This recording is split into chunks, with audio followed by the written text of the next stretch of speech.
Good morning, students. Today the topic is Alfred Tennyson. Alfred Tennyson, BA Part 1, English first. Alfred Tennyson is one of the greatest poets in English literature. It is very important for your syllabus. So before knowing him, first you have to know about his birth date, place of birth, death, father, mother, wife, beloved and poet laureate. Number 1, birth. अब देखिए birth.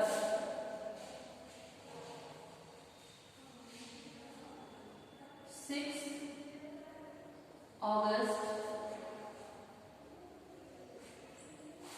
1809.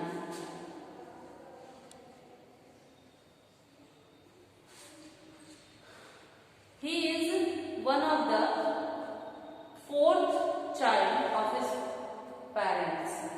Total number of brothers and sisters he has 12 and his position is 4.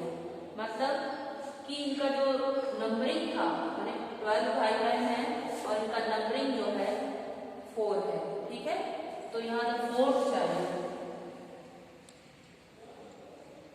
The fourth child in his family.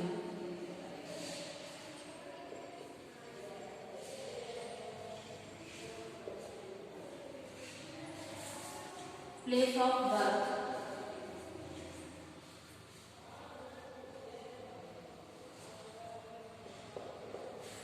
Place of birth मतलब जन्म स्थान. Somersby, Lincolnshire, UK. Somersby Lincolnshire, UK. UK means United kingdom.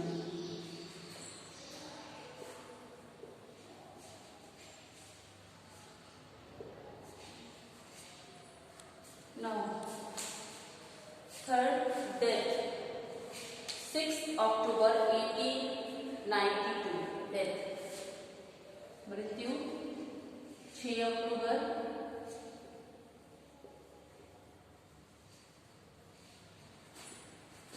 1892. एक common आप देखिए, birth date and death date is the same 6/6. बस यहाँ अगस्त है और यहाँ अक्टूबर है, सन बदला है. ये डेट याद रखने का एक अच्छा तरीका है, आप देख सकते हो. डेथ जो है 6 October 1892. Father George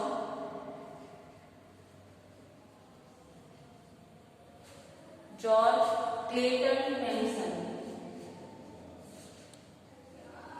Clayton Tennyson. Mother Elizabeth Fytche Tennyson. Mother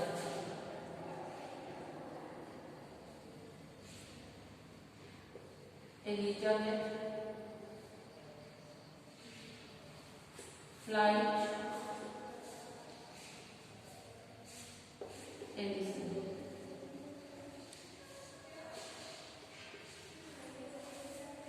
Now wife Emily Sarah Tennyson. Wife Emily Sarah Tennyson.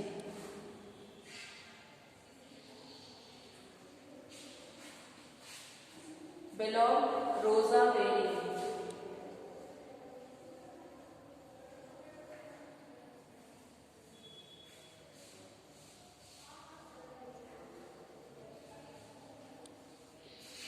Rosa Bailey. Poet laureate 1850. Poet laureate 1850.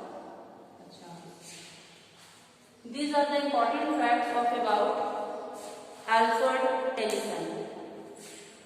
You have to learn in his syllabus, in the syllabus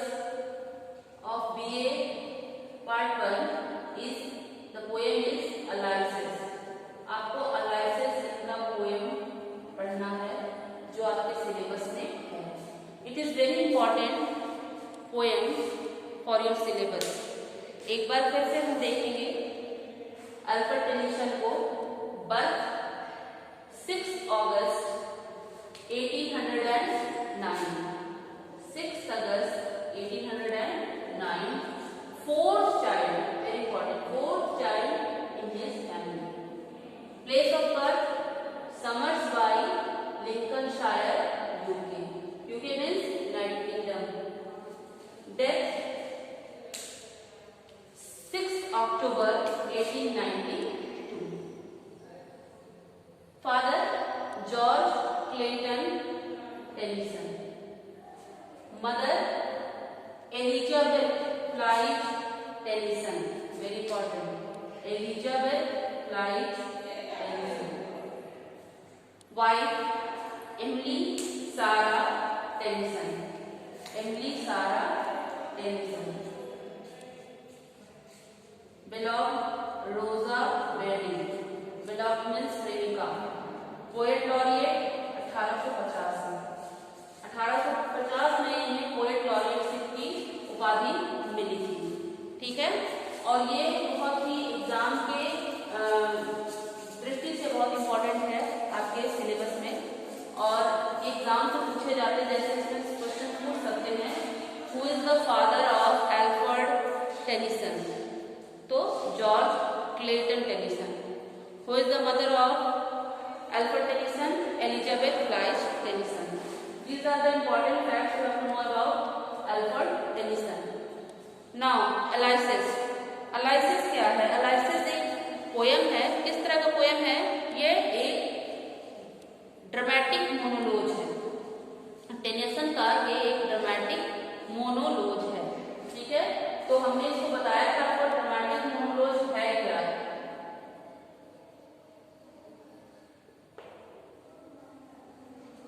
dramatic मोनोलॉज, और ये लिखा गया है written in blank words. Written in blank words. अब आप ध्यान दीजिए कि अलाइसिस जो है ड्रामेटिक मोनोलॉज में लिखा गया है। ड्रामेटिक मोनोलॉज पोयम का फॉर्म है, पोएटिक फॉर्म है, और यह जो है अल्फ्रेड टेनिसन ही इसकी शुरुआत किए थे। लेकिन इसे अगर परफेक्टेड करने की बात आए, अगर इसे पूर्ण रूप से लोगों के बीच में अगर किसी शख्स ने लाया है, उनका नाम है रॉबर्ट ब्राउनिंग। तो इसमें ड्रामेटिक मोनोलॉज में केवल 1 स्पीकर होते हैं, वहां पर कोई सुनने वाला ऑडियंस नहीं होता है, और यहाँ पोएट अपने आप ही उस अपने फीलिंग्स को व्यक्त करता है, उसे सुनने वाला कोई नहीं होता है। ड्रामेटिक मोनोलॉज का रिटन किसमें रिटन किया गया है? Blank words. मतलब यह वर्ड्स मीन्स होता है पोएट्री। वर्ड्स मीन्स पोएट्री मतलब कविता, और यह जो है किसमें है? ब्लैंक, मतलब यह एक अर्धकांत कविता है जिसमें सुर और लय की कमी है। ये सुरीला पोयम नहीं है। और ये किस पर बेस्ड है? दांतेज इन्फर्नो कैंटो नंबर 26। ठीक है, किस पर बेस्ड है? दांते के इन्फर्नो पर बेस्ड ऑन। किस पे निर्भर है? इंपॉर्टेंट है फॉर योर सिलेबस। दांते आपके पोएट हैं, दांतेज इन्फर्नो की रचना है।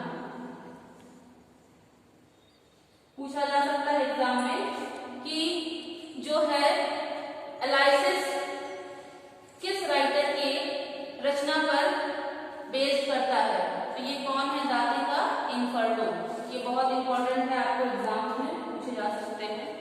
और इसका कैंटो मतलब पैराग्राफ नंबर 26, कैंटो 26, ये आप याद रखिएगा। ठीक है, यहां से लिया गया है कैंटो नंबर 26। अब ये लिखा गया है कब? 1833 में। अलाइसिस जो है 1833 में लिखा गया, और पब्लिश जो है 1842 में हुआ है। ये पूछते हैं एग्जाम में हमेशा कि ये लिखा कब गया है। रिटन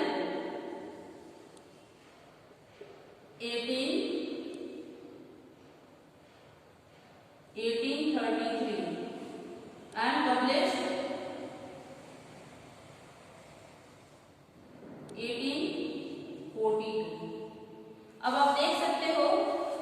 लगभग इसमें कितने समय का अंतर है।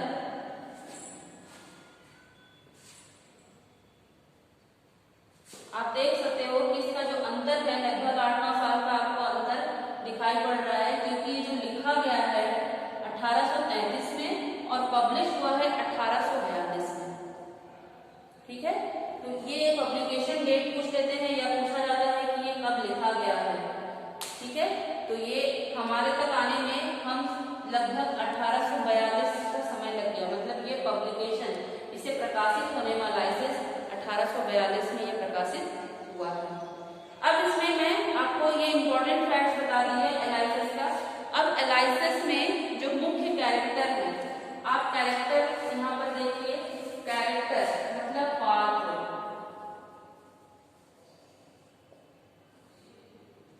इसमें कौन कौन है? एक है आपका सबसे नंबर 1 जो इसमें शख्स है, जो बहुत ही आपके सिलेबस के लिए इम्पोर्टेंट है। उनका नाम जो है बहुत ही इम्पोर्टेंट है और he is the most powerful king. तो आपको यहाँ मैं बता दूं कि it is written in 1833 and published in 1842. It reflects a passion for knowledge and time. तो यहाँ पर राजा है जो बैठना नहीं चाहता है, अलाइसिस। ये जो राजा है ये कौन है? अलाइसिस। ठीक है, अलाइसिस है किंग ऑफ इथाका। अलाइसिस कहाँ का राजा है? King of Ithaca. पेनिलोप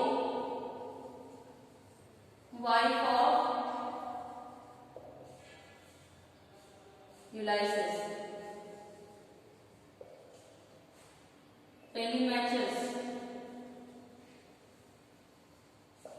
ये जो है सन, पुत्र है, सन टू किंग अलाइसिस। ये 3 पात्र जो है बहुत ही इंपॉर्टेंट है। ये के इर्द गिर्द जो है पूरा पोयम जो है घूमता है और ये आपके बहुत ही इंपॉर्टेंट है सिलेबस के लिए। इसमें जो है बताया गया है कि it reflects a passion for knowledge and adventure. मतलब यहाँ पर ये किंग है अलाइसिस जो बूढ़ा हो चुका है, वृद्ध हो चुका है और वह जो है उसे खाली बैठना निरर्थक लगता है। उसे लगता है कि बुजुर्ग होने के बाद भी वो कार्य कर सकता है और वह एक एडवेंचरस जर्नी करना चाहता है। मतलब ऐसी यात्रा करना चाहता है जहाँ पर वह कुछ सीख सके, जहाँ उसे कोई ज्ञान मिल सके। He does not sit idly at home. वह घर पर यूं ही निरर्थक नहीं बैठना चाहता। He is not satisfied with his life. वह अपने जीवन से संतुष्ट नहीं है। He feels that he had wasted time with his aged wife Penelope and uncivilized people of Ithaca. उसे ज्ञान होता है कि उसने अपना सारा समय अपनी पत्नी पेनिलोप जो एक वृद्ध महिला है उसके साथ बिताया और इथाका की जनता जो असभ्य है उनके साथ बिताकर उन्होंने अपना कीमती समय बर्बाद कर दिया।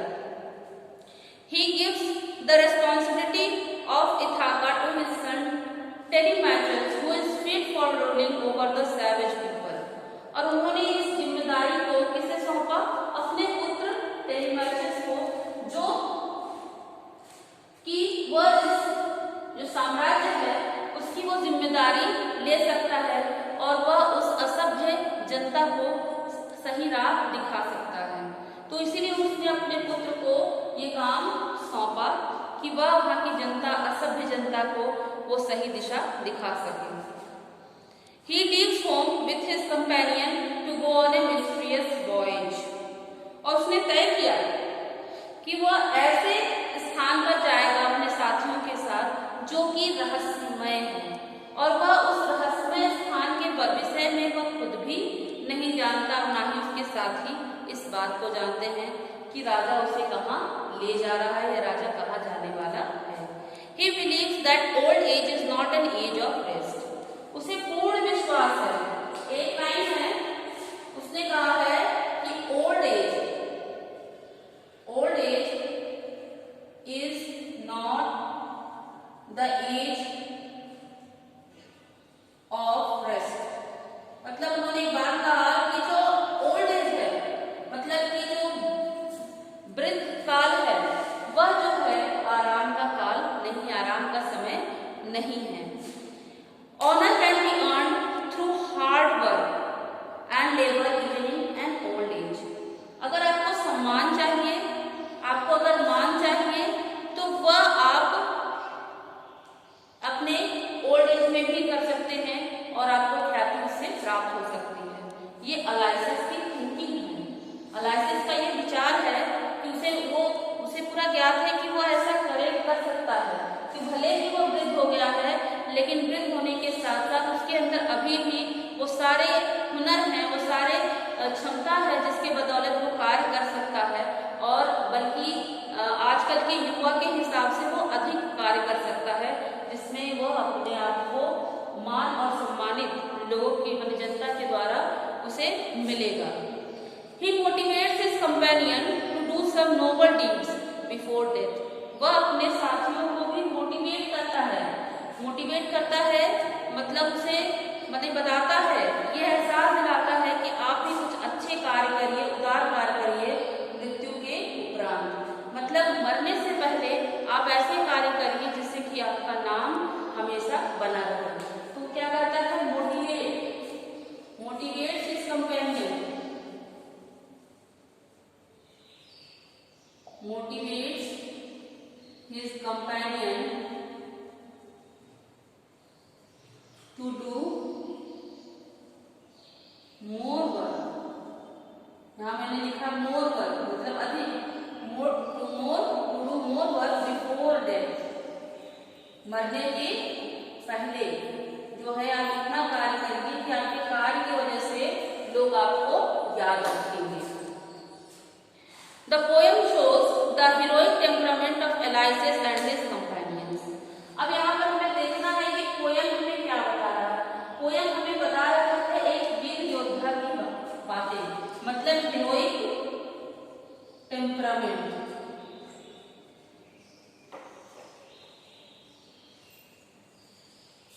आप देख सकते हैं कि heroic शब्द का मतलब हुआ कि ऐसा कार्य करिए जिसे आपको लोग हमेशा याद करें, मतलब ऐसे साहसिक कार्य करिए, है ना। तो यहाँ पर इसी विषय में बताया जाता है कि आप ऐसा कार्य करिए जिससे कि आपको हमेशा याद किया जाए, आपको लोग जानते रहें। और वो अपने साथियों को भी यही सिखाते हैं कि आप ऐसे कार्य करिए जिससे लोग आपको मरने के बाद पहले आप ऐसा कार्य करिए कि लोग आपको आपके कार्य की वजह से लोग आपको जाने। ऐसा नहीं कि आप ऐसा कोई भी कार्य करिए जिसके बाद आपको आपके न रहने के बाद आपका निंदा करें लोग। ठीक है, ये आपका पोयम है एलाइसिस। आप ये देख सकते हैं, इसका ये इम्पोर्टेंट फैक्ट है, ये पूछा जाता है कि एलाइसिस किस में लिखा गया है, किस पोएटिक फॉर्म में, ये ड्रामेटिक मोनोलॉग में, किस तरह का पोएट्री है, तो ब्लैंक वर्स है, किस पर बेस्ड है, दांतेस इन्फर्नो कैंटो नंबर 26, कब लिखा गया है 1833, पब्लिश कब हुआ है 1842, और किस जोन में बताया गया है एलाइसिस को, वो है हेरोइक टेम्परामेंट। ठीक है,